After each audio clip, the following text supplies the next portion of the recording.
Right Varma, thank you. ఇక Bengaluru rave పార్టీకి సంబంధించిన ఇంకా అప్డేట్స్ వస్తూనే ఉన్నాయి. పట్టుబడ్డ వారందరికీ పోలీసులు డ్రగ్ టెస్ట్ నిర్వహించారు. నేను వెళ్ళలేదంటూ డ్రామాలు వేసినటువంటి హేమ కూడా టెస్ట్లో పాజిటివ్ అని తేలింది. అలాగే మరో నటి అషీరాయ్కి కూడా పాజిటివ్ అని వచ్చింది. దీనిపై crime reporter Kumar exclusive ground report అందిస్తారు ఫ్రమ్ హైదరాబాద్. సో కుమార్, దీన్ని ఏ విధంగా చూడాలి? నేను బెంగళూరు రిసార్ట్స్లో లేను, నేను ఆ రేవ్ పార్టీలో పాల్గొనలేదు బాబోయ్, నేను హైదరాబాద్లోనే ఉన్నాను, కావాలంటే బిర్యానీ వండుతున్నాను చూడండి అంటూ కూడా నిన్న మొన్న వీడియోస్తో హల్చల్ చేసినటువంటి హేమ ఇప్పుడు రిపోర్ట్లో పాజిటివ్ రావడాన్ని ఎట్లా చూడాలి? ఇంకొకటి, ఆవిడ పేరు బయటపడకుండా అసలు పేరైనటువంటి, అంటే సినిమా పేరు, ఆర్టిస్ట్ పేరు కాకుండా అసలు పేరైనటువంటి కృష్ణవేణి పేరుతో ఆవిడ పార్టీకి ఎంటర్ అవడం, దీన్ని కూడా పోలీసులు బయటపెట్టినటువంటి విషయం. దీనికి సమాధానం ఏమైనా వచ్చిందా కుమార్? Thank you Sunil. మొత్తానికి బెంగళూరు రేవ్ పార్టీ ప్రస్తుతం రెండు తెలుగు రాష్ట్రాల్లో కూడా ఒక సంచలనం అయితే సృష్టింది. ముఖ్యంగా ఈ రేవ్ పార్టీలోని సుమారు 150 మంది అయితే పాల్గొన్నారు.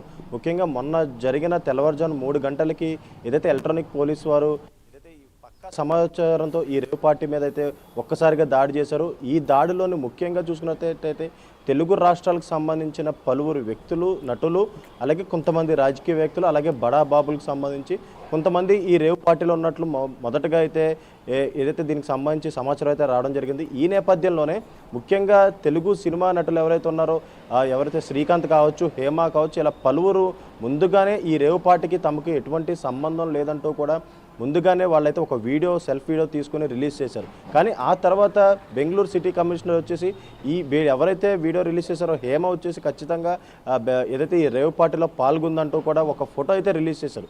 ఆ తర్వాత వీళ్ళందరి దగ్గర అయితే బ్లడ్ శాంపుల్స్ తీసుకున్నారు. ముఖ్యంగా 150 మంది దగ్గర అయితే సుమారు ఈ బ్లడ్ శాంపుల్స్ తీసుకొని ఏదైతే ఎఫ్ఎస్ఎల్కి అయితే పంపించడం జరిగింది. ఆ తర్వాత ఏదైతే ఈరోజు దీనికి సంబంధించి రిపోర్ట్ రాగా ఇందులో ముఖ్యంగా హేమ అలాగే వాసు ఎవరైతే ఈ బర్త్డే పార్టీ సెలబ్రేట్ చేశారో, వాసు, హేమ, అలాగే హేమ ఫ్రెండ్ చిరంజీవి, ఇలాగ ప్రముఖులు పేర్ల మీద ఎవరైతే ఉన్నారో వీళ్ళందరికీ కూడా ఈ బ్లడ్ శాంపుల్స్లో పాజిటివ్ అయితే రావడం జరిగింది.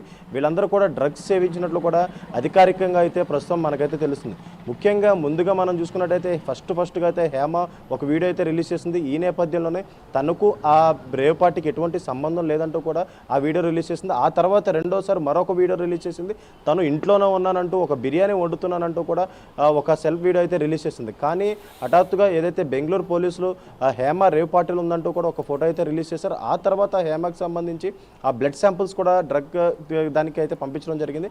ప్రస్తుతం ఏంటంటే ఏదైతే హేమకి పాజిటివ్ అయితే రావడం జరిగింది. ముఖ్యంగా హేమకి పాజిటివ్ రావడంతో తెలుగు రాష్ట్రాల్లో అందరూ కూడా ఏదైతే ఈ పార్టీలో పాల్గొన్నట్లు కూడా ఒక నిర్ధారణకు అయితే రావడం జరుగుతుంది. ముఖ్యంగా ఎవరైతే ఈ బ్లడ్ శాంపుల్స్ ఇచ్చారో ఇందులో ముఖ్యంగా తెలుగు వాళ్ళు ఎవరైతే ఉన్నారో వీళ్ళందరికీ కూడా పాజిటివ్ అయితే వచ్చింది.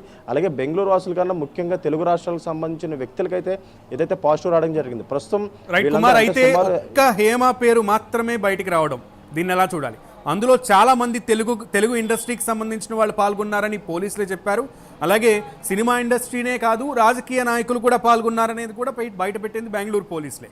కానీ ఒక్క హేమ పేరు మాత్రమే బయటకు వస్తోంది. హేమతో పాల్గొన్నటువంటి, హేమకి సన్నిహితంగా ఉన్నటువంటి చిరంజీవి అనేటువంటి స్నేహితుడు, అలాగే అషీరాయ్, ఇలా కొంతమంది పేర్లే వస్తున్నాయి తప్పితే బడా బాబులుగా ఉన్నటువంటి రాజకీయ నాయకులు కానివ్వండి, అక్కడ వాళ్ళ పట్టుబడ్డటువంటి కార్లకు సంబంధించినటువంటి ఓనర్లు కానివ్వండి, రాజకీయ నాయకులకు సంబంధించి, లేదా వాళ్ళ తోటి వాళ్ళు కానివ్వండి, వాళ్ళ పేర్లు ఏమి కూడా బయటికి రాడాక ఆంతర్యం ఏంటి బయటికి రాకపోవడానికి? ఎస్ సునీల్, ముఖ్యంగా మనం చూసుకున్నట్టయితే ఈ రేవ్ పార్టీలో మొట్టమొదటిగా ఏదైతే బయటకు వచ్చిన తరుణంలోని ఫస్ట్ ఒక వీడియో అయితే హేమ రిలీజ్ చేసింది. ముఖ్యంగా ఉదయం 6 గంటలకే ఈ హేమ ఈ వీడియో రిలీజ్ చేయడంతో ముఖ్యంగా మొట్టమొదటిగా హేమ పేరు అయితే ముందుగా బయటకు వస్తుంది. అలాగే మరొక పక్క ఏంటంటే ఏదైతే వీడియో రిలీజ్ చేసిన తర్వాత కూడా తను ఈ పార్టీలో లేనంటూ కూడా, అలాగే ఏమున్నా సరే నేను దేనికైనా రెడీ అంటూ కూడా ముందుగా సవాళ్ళు అయితే చాలా గట్టిగానే విసిరిందనే చెప్పొచ్చు.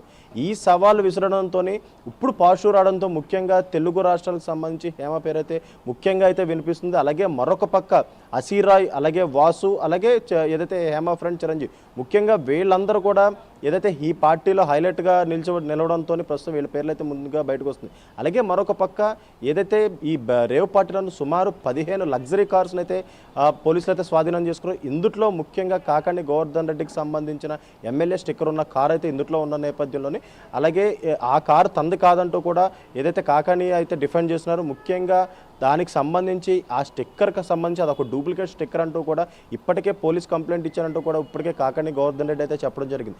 అలాగే మరొక పక్క ఈ రేవ్ పార్టీలో మొట్టమొదటిగా చూసుకున్నట్టయితే 150 మంది పట్టుబడిన తర్వాత ఇందులో విఐపీలు ఉన్నారా లేదా రాజకీయ వ్యక్తులు ఉన్నారా లేదా అనేది అయితే ఫస్ట్ మేము చూడలేదంటూ కూడా ఏదైతే బెంగళూరు పోలీసులు అయితే చెప్పారు. కానీ ఆ తర్వాత ఏదైతే వెరిఫై చేసిన తర్వాత ఇందులో ముఖ్యంగా తెలుగు రాష్ట్రాలకు సంబంధించిందే ఎక్కువ మంది ఉన్నారని, ఈ పార్టీకి కేవలం తెలుగు రాష్ట్రాల నుంచి ఒక సపరేట్ ఫ్లైట్తో వీళ్ళందరూ కూడా బెంగళూరు వచ్చారంటూ కూడా ఏదైతే బెంగళూరు పోలీసులు అయితే చెప్పడం జరిగింది. ఈ నేపథ్యంలోనే హేమ మాత్రం బాగా హైలైట్ అయిందనే చెప్పొచ్చు సునీల్. రైట్ కుమార్, ఇంకా మిగతా వాళ్ళ